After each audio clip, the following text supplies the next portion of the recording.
Hello student, कैसे हैं आप सब। आज हम आपके सामने लेक्चर नंबर 8 लेकर के आए हैं। इसमें न्यूमेरिकल बेस्ड ऑन मोलैरिटी, मोलैरिता से संबंधित जो प्रॉब्लम्स हैं कुछ उनको हम समझेंगे। यहाँ पर 5 क्वेश्चन आपके राइट हैं। इन सभी प्रश्नों को अच्छे से समझ लेंगे तो हम अपनी बुक्स की जो प्रॉब्लम है उसके न्यूमेरिकल हैं उनको हम अच्छे से देख पाएंगे और समझ पाएंगे। चलिए देख लीजिए। 5 क्वेश्चन है, एक एक करके हमको समझाना है। आप अच्छे से समझिएगा तो क्लियर हो जाएगा। फर्स्ट क्वेश्चन कहता है find molarity of 10% W/W। Molarity ज्ञात करना है। फाइंड मोलैरिटी, मोलरता बतानी है। ऑफ 10% W/W है, यानी 10% सलूशन है, लेकिन काहे का W/W, यानी कि ऊपर भी ग्राम में मात्रा होगी और नीचे भी ग्राम में मात्रा, और सलूशन ऑफ H2SO4 का सलूशन है, डेंसिटी आपकी गिवन है। तो यहाँ पर हम जनरली अब इस 10 ग्राम जो 10% दिया हुआ है इसका मतलब समझ लें तो बन जाएगा ये बढ़िया अच्छा खासा, बहुत ही सिंपल है। 10% W/W, 10% आपको बताया गया। जब जैसे मान लीजिए आपको कह दिया जाए कि 10% आपके नंबर है, 10% हाई स्कूल में आपका मान लीजिए बोल दिया जाए कि 80% है, तो 80% का मतलब है 100% में 80%, यानी 100 नंबर में 80 नंबर। बहुत सिंपल, 100 नंबर में 80 नंबर अर्थात 100% में 80%। तो यहाँ पर तो भैया 10% बोल रहा है, मतलब सीधी बात है 100% में 10%, 100 ग्राम में 10 ग्राम, ग्राम में मात्रा आपको लेनी पड़ेगी। यहाँ पर आयतन होता या तो नीचे आयतन होता, तो आयतन मीन्स V मीन्स हो जाएगा ml में। यहाँ पर तो ग्राम में मात्रा है, तो हम कह सकते हैं कि 100 ग्राम सॉल्यूशन कंटेन 10 ग्राम सॉल्यूट। कहने का मतलब है 100 ग्राम सॉल्यूशन में 10 ग्राम सॉल्यूट घुला होगा। 100 ग्राम में 10 ग्राम आपका घुला हुआ है, ठीक है। इसका मतलब हमको ग्राम में मात्रा जो पूरी है वो 100 ग्राम है, और जो हमको मात्रा मिली है सॉल्यूट की, तो सॉल्यूट की ग्राम में मात्रा जो ग्राम में अमाउंट है वो 10 ग्राम है, ठीक है। ये चीज़ आपको क्लियर हो गई होगी। 100 ग्राम में 10 ग्राम सॉल्यूट घुला हुआ है, इसका मतलब यही हुआ 10% W/W का। हम मोलैरिटी अब बताए लेंगे, बहुत ही सिंपल। मोलैरिटी का फार्मूला आप लगा देंगे सीधे, W × 1000 बाई M1, यानी यहाँ पे द्रव्यमान था उस सॉल्यूट का द्रव्यमान, और आयतन आपका ml में था, लेकिन यहाँ तो आयतन आपको 100 ग्राम दिया हुआ है, ग्राम में मात्रा है, इसको हम V में बदल लेंगे। M1 यानी द्रव्यमान, तो ये सॉल्यूट का द्रव्यमान है। ये यहाँ पर H2SO4 जो सॉल्यूट है उस सॉल्यूट का हमें द्रव्यमान चाहिए, और यहाँ पर मात्रा चाहिए। तो मात्रा आपको 10 ग्राम मिल चुकी है। सॉल्यूट की मात्रा यहाँ पर होता, फार्मूले में जब मैंने पढ़ाया था तो आपको बताया गया है कि ये जो W है वो ग्राम में मात्रा सॉल्यूट की है जो घुली हुई है उस सॉल्यूशन में, विलयन में।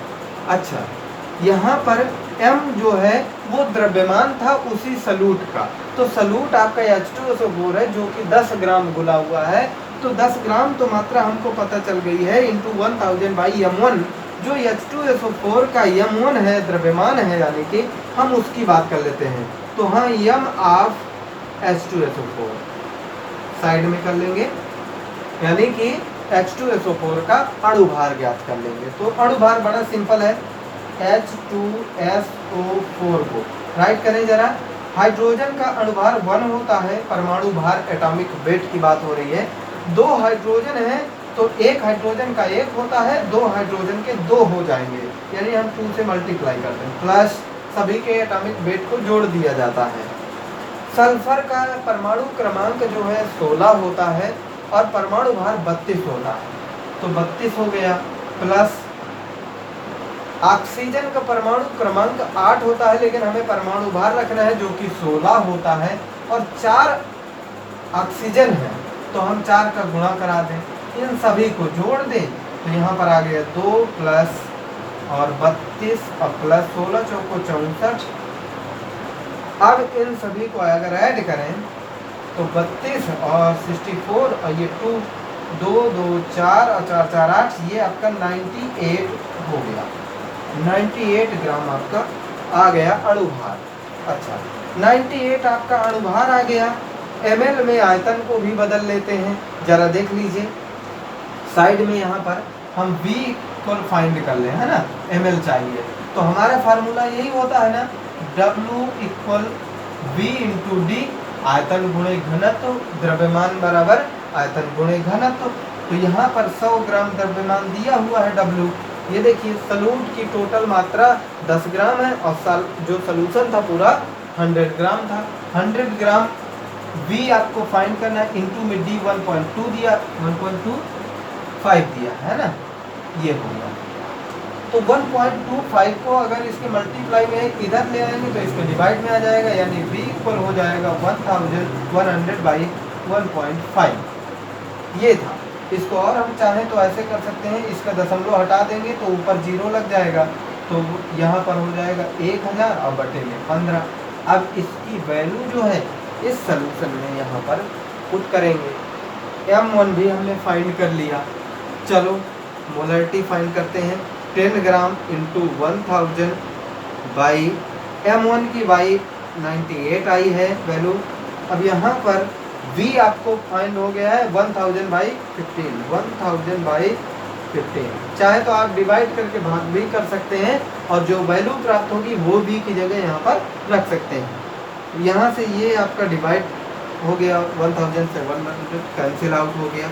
फिर अब इसके आगे बात करें तो ये हुआ आपका 10, ये मल्टीप्लाई, ये डिवाइड के फिर से डिवाइड में था 15 तो ऊपर पहुंच जाएगा, तो 10 इंटू 15 बना और बाई यहाँ पर 98 बन गया। अच्छा, बाकी सब कैंसिल हो गया। फिर इसको 15 का 10 से गुणा करा दो, 150 हो जाएगा, बटे में 98। भाग देना तो आपको आ ही जाएगा, है ना। तो भाग दे करके आप निकाल सकते हैं कि सॉल्यूशन की जो मोलरिटी है वो कितनी आई है। 98 का डिवाइड करेंगे 150 में तो भाग दोगे भाई, भाग 2 तो 1 बार ही जाएगा 1, और ये 98 घटेगा जा करके तो ये 52 बच जाएगा। 52 बचेगा तो दशमलव लगा दोगे, है ना, तो 5 to 0 बढ़ेगा और डिवाइड करोगे तो कितनी बार होगा, 5 बार। 100 पंचे 5, 5 आएगा, है ना। तो ये अपना डिवाइड कर लीजिएगा, यही आएगा। डिवाइड करना तो आपको आता ही होगा। 1.5 आपका मोलरिटी सॉल्यूशन की मिल गई। ऐसे आप सॉल्व कर लेंगे, बहुत ही सिंपल है। एक बार फिर से देख लीजिए। फाइंड मोलरिटी, मोलरता बतानी है विलयन की। 10% W/W दिया है, यानी कि 10% उस सॉल्यूशन में हमारा सॉल्यूट घुला हुआ है, और 10% का मतलब होता है 100 ग्राम में 10 ग्राम। ठीक है। फैन की आवाज़ आ रही है क्या? तो हम जरा इसको बंद कर दें। अच्छा, अब देखिए, तो जैसे ही हम देखेंगे 100 ग्राम में 10 ग्राम बोल रहा है, 100 ग्राम में 10 ग्राम, इससे पता चलता है W/W से, क्योंकि ये ग्राम में मात्रा है, ये भी ग्राम में मात्रा है। आपने पहले पढ़ा भी है कि अगर V/V होता तो वो आयतन यानी ml में होता, और ये W/W है, यानी ग्राम में मात्रा सॉल्यूट की है और ग्राम में सॉल्यूशन है। तो हम 100 ग्राम सॉल्यूशन में 10 ग्राम है, तो 100 ग्राम आपका सॉल्यूशन हो गया, 10 ग्राम आपका सॉल्यूट हो गया। सॉल्यूट की अमाउंट हमें 10 ग्राम मिल गई। 10 ग्राम का गुणा करा देंगे, M1 आपका H2SO4 जो है उसका अणु भार निकाल लेंगे, 98 हो जाएगा। V आप यहाँ पर डेंसिटी दी हुई है, तो W आपको पता है 100 ग्राम में 10 ग्राम था, तो 100 ग्राम और ये V इंटू डेंसिटी कर दिया। अब डेंसिटी आपकी इधर मल्टीप्लाई में है, इधर से इधर की तरफ ले आएंगे अगर उसको V फाइंड करने के लिए, तो ये बटे में आ जाएगा। जैसे बटे में किया तो इसका दशमलव हटा करके इस रूप में चेंज कर लिया। चाहे तो आप पूरा डिवाइड कर दीजिए 15 का भाग। मुझे नहीं लगता कि आप किसी को भी ऐसा हो कि ना पता हो, कर लेंगे आसानी से। वैल्यू पुट करके 1.5 पॉइंट और कुछ आएगा, जो भी है 1.56 जो भी आए, तो वो आपकी मोलरता फाइंड हो गई। ठीक है, ये मोलरता और ये मोलैरिटी ये बहुत समस्या वाले शब्द हैं, बोलते बोलते पगला जाते हैं। अच्छा, ये हो गया।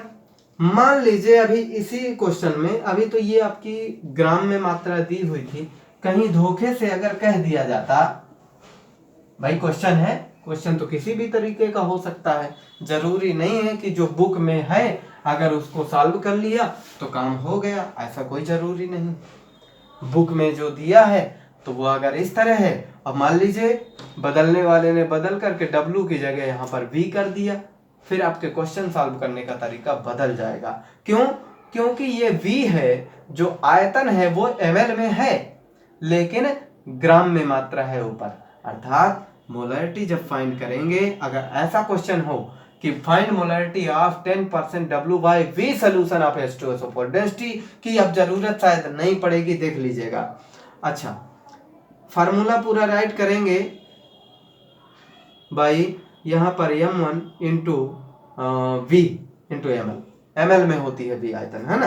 तो ये W आपको 10 ग्राम मिलेगा। क्यों ग्राम में, क्यों है ml में क्यों नहीं है? क्योंकि ऊपर की जो वैल्यू है वो W है, अर्थात ग्राम में मात्रा है। तो ग्राम में किया और इंटू 1000 बाई M1, जो अणुभार है वो तो 98 ही रहेगा, बदलेगा नहीं। फिर आयतन में ml है, ये आपका 100 हो जाएगा। अभी यहाँ पर हम आयतन फाइंड करते थे डेंसिटी का यूज करते हुए, अब यहाँ पे डेंसिटी की आवश्यकता नहीं है अगर W बाई V होता है तो। फिर अब तो यहाँ से कट जाएगा, 1020 1020 100/98 बचा, 100/98 बचा, भाग दे लोगे 1 बार जाएगा, पॉइंट लगाओगे, फिर से 2 बचेगा, है ना, 2 बचेगा, दशमलव लगाओगे, 0 बढ़ाओगे, फिर अभी भाग देना पड़ेगा तो 2 बार जाएगा। इस तरीके से कुछ मोलैरिटी फाइंड हो जाएगी। तो ये है आपकी प्रोसेस। अगर ऐसा सवाल दिया है, चलिए थोड़ा सा और एक बात कर लेते हैं मोलैरिटी से संबंधित।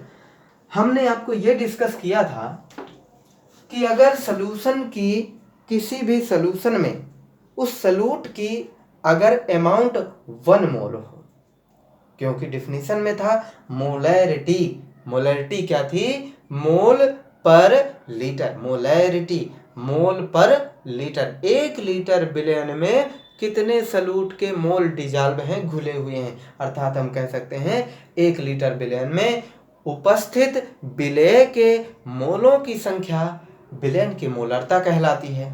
और हमने एक सॉल्यूशन में आपको दिया था कि 1 मोल सॉल्यूशन आया था, 1 मोल सॉल्यूशन, है ना, सॉल्यूशन की जो मोलरता थी वो 1 मोल आई थी। तो हमने कहा था कि इसको हम मोलर सॉल्यूशन कहेंगे, मोलर सॉल्यूशन कहेंगे।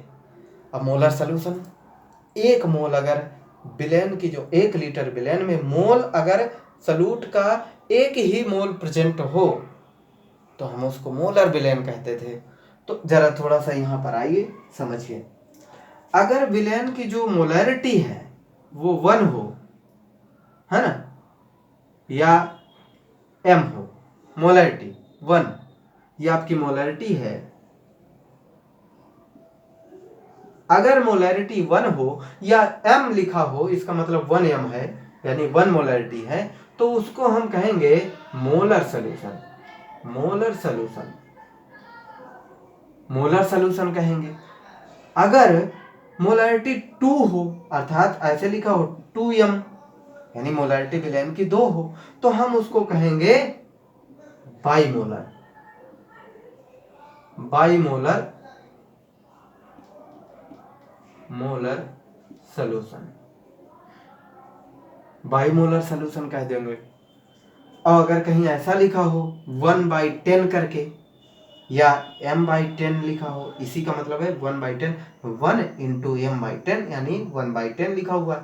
तो अगर हम कहें इसको तो डेसीमोलर सॉल्यूशन कहेंगे, डेसीमोलर सॉल्यूशन। अगर यहाँ पर 1/100 हो या कह सकते हैं M/100 हो, एक ही बात है, M/100, तो हम कहेंगे सेंटीमोलर, सेंटीमोलर सॉल्यूशन, ऐसा कह सकते हैं। यानी कि इस प्रकार से किसी भी प्रकार के सॉल्यूशन दिए हों तो फिर उसी के आधार पर हम उनकी वैल्यू पुट कर सकते हैं। अगर मान लीजिए 1/1000 हो, यानी m/1000, तो हम इसको कहेंगे मिली मोलर सोल्यूशन, है ना। मिली मोलर सोल्यूशन, मिली मोलर सोल्यूशन हो गया। और है ना, ये हो गया। 1/2 दिया हो, मान लीजिए यहाँ पर इस प्रकार से न दे करके 1/10 न दे करके या 1/100 न दे करके ऐसा लिखा हो कि 1/, ऐसे यहाँ पर देख लीजिए 1/2 लिखा हो, अब मोलरिटी इसकी ऐसी दी हो 1/2 अर्थात m/2 लिखी हो, m/2, तो हम इसको कहेंगे semi molar solution, semi molar solution कहलाएगा। देखिए नेक्स्ट क्वेश्चन है, इसको हम देखते हैं। ये आप सॉल्यूशन है, कभी कह सकता है वो कि कोई सॉल्यूट है, वो सेमी मोलर सॉल्यूशन, उसका जो मोलरिटी है वो इस प्रकार से है, सेमी मोलर या डेसी मोलर। इसके एग्जांपल्स मैं 1-2 बताऊंगा, तो उसी के आधार पे उनकी वैल्यू हम फाइंड करेंगे, यानी पुट करेंगे। इन सब चीज़ों को देख लीजिए, ये आपकी इस प्रकार से वैल्यू हो सकती है। m/2 लिखा है तो हम सेमी मोलर सॉल्यूशन कह देंगे उसे। चलिए देखिए नेक्स्ट क्वेश्चन के लिए आगे बढ़ते हैं।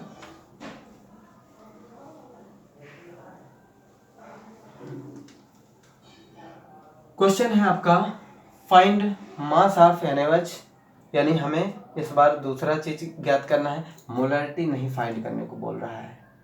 Find mass of NaOH in decimolar solution, वही बात आ गई, डेसीमोलर इस शब्द से समझिए, क्योंकि यहाँ पर कोई वैल्यू नहीं दिया हुआ है।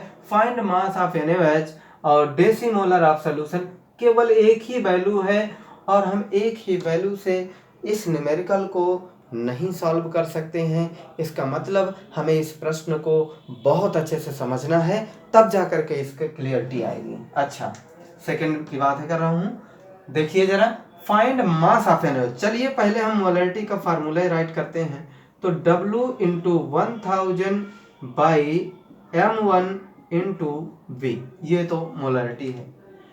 क्या कहता है, फाइंड मास ऑफ NaOH।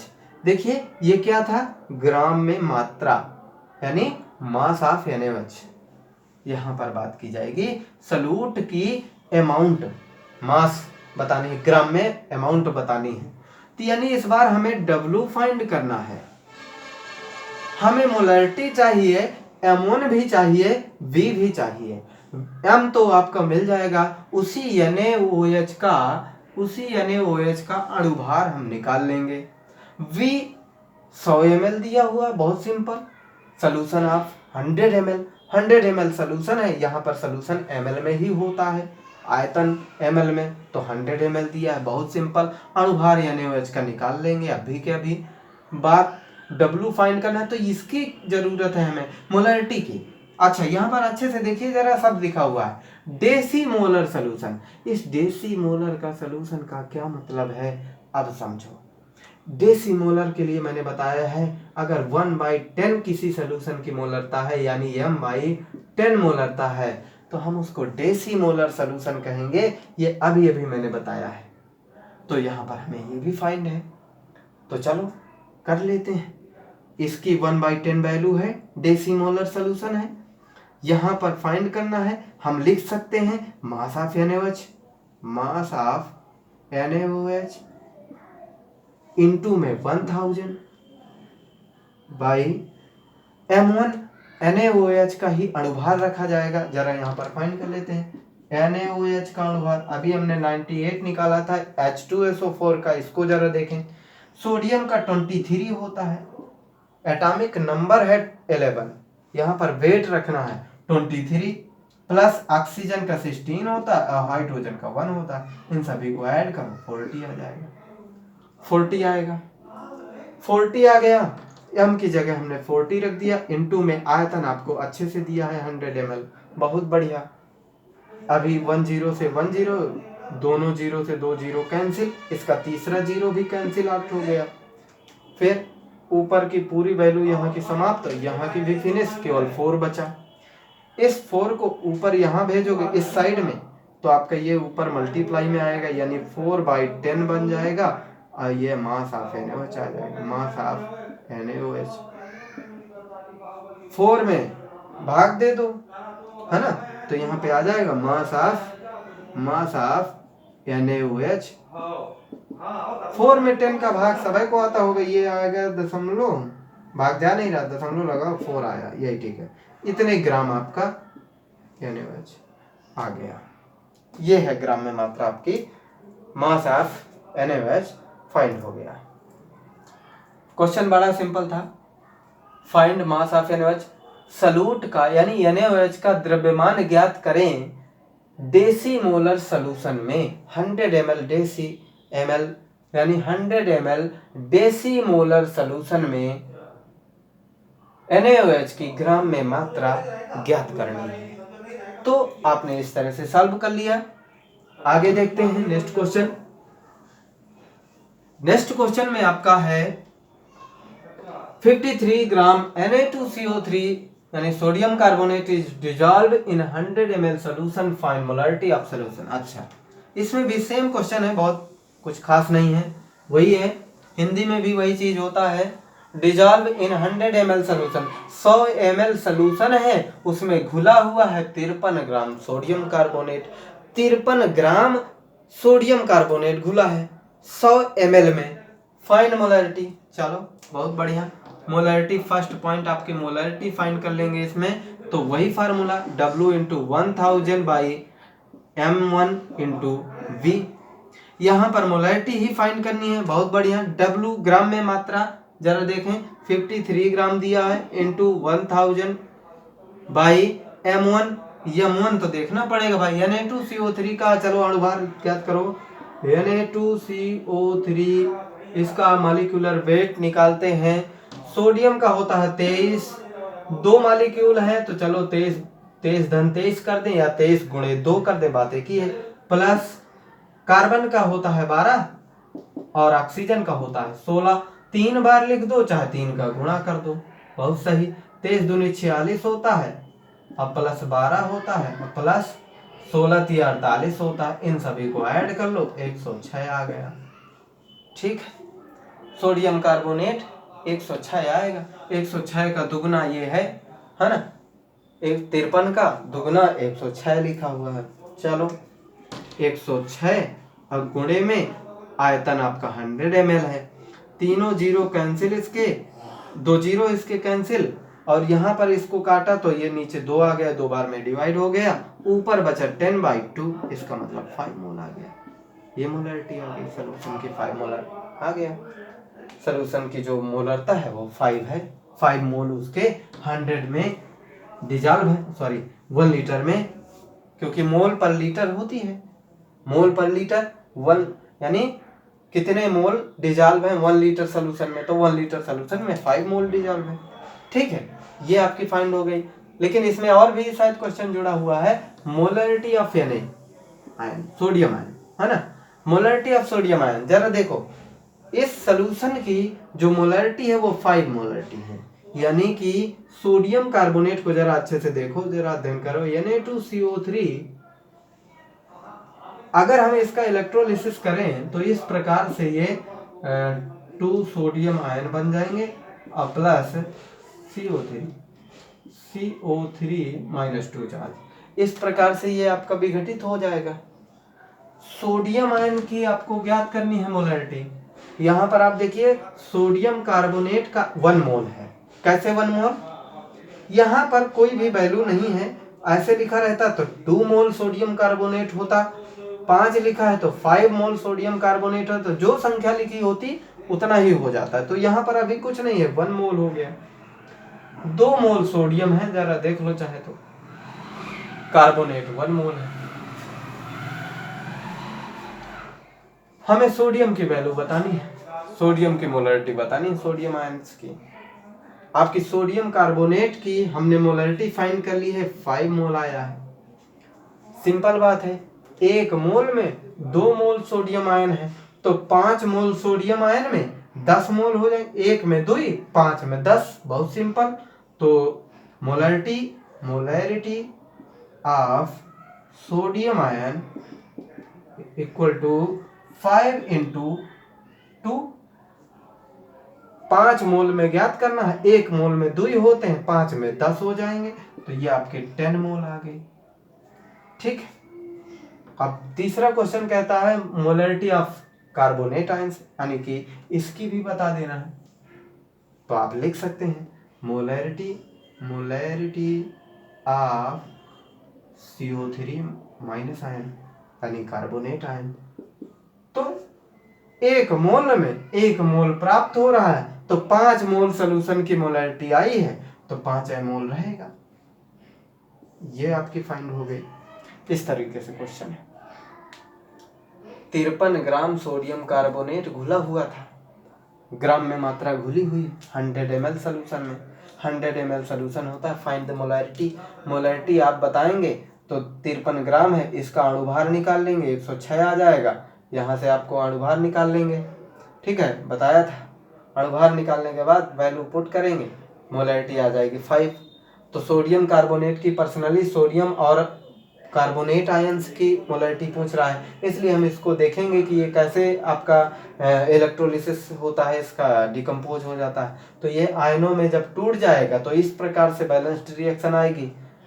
तो सोडियम आयन हमको 2 मिलेंगे, क्यों? 2 सोडियम यहाँ पर है। कार्बोनेट आयन सोडियम में 1 ही प्लस का चार्ज होता है, तो 2 बार लगाना पड़ेगा, 2 सोडियम है। कार्बोनेट -2 आयन, ये आप लोगों ने 11th में अच्छा खासा सीख लिया होगा। सोडियम में 1 ही प्लस चार्ज लगेगा, कार्बोनेट आयन में -2 चार्ज होते हैं। तो यहाँ पर आपने देखा कि 1 मोल में 2 मोल सोडियम मिल रहा है, लेकिन यहाँ पर कार्बोनेट 1 मोल ही है। तो 1 मोल में 2 मोल सोडियम आयन है, तो 5 मोल सोल्यूशन आया था, तो 5 मोल में 10 होंगे। उसमें 1 मोल में 1 ही कार्बोनेट आयन है, तो 5 मोल आया था, तो 5 मोल कार्बोनेट आयन रहेंगे। ये आपका इस प्रकार से सॉल्व हुआ। नेक्स्ट क्वेश्चन की बात करेंगे अब। क्वेश्चन नंबर 4 है, find molarity of H ion in 0.5 H3PO4 solution. ये थोड़ा सा अलग नहीं दिख रहा क्वेश्चन, बहुत सिंपल है, परेशान ना हो। Find molarity of H ion, बहुत सिंपल, जैसे अभी मैंने सोडियम आयन की मोलैरिटी निकाली है, उसी तरह कहता है find molarity of H ion. Hydrogen ion की मोलरता बतानी है और उस विलेन की मोलैरिटी आपको दे दी गई है। सिंपल है, जैसे अभी हमने सोडियम कार्बोनेट की मोलैरिटी दी हुई थी 5 मोल, और उसके बाद सोडियम आयन की निकाल लिए थे। बहुत सिंपल, इसी प्रकार से हम इसको देखेंगे। तो मोलैरिटी सोल्यूशन की मोलैरिटी कितनी है? Molarity of solution, molarity of H3PO4 equal to 0.5 m। ये मोलैरिटी है सोल्यूशन की, हमें बतानी है H आयन की। तो उससे पहले हमें ये देख लेना है कि H आयन कितने मोल हैं। तो हम कहेंगे H3PO4, इसको अगर हम इलेक्ट्रोलिसिस करें तो ये H प्लस आयन बनेगा और PO4 -3 बनेगा, और यहाँ पर 3 आयन हमको लगाने पड़ेंगे, है ना।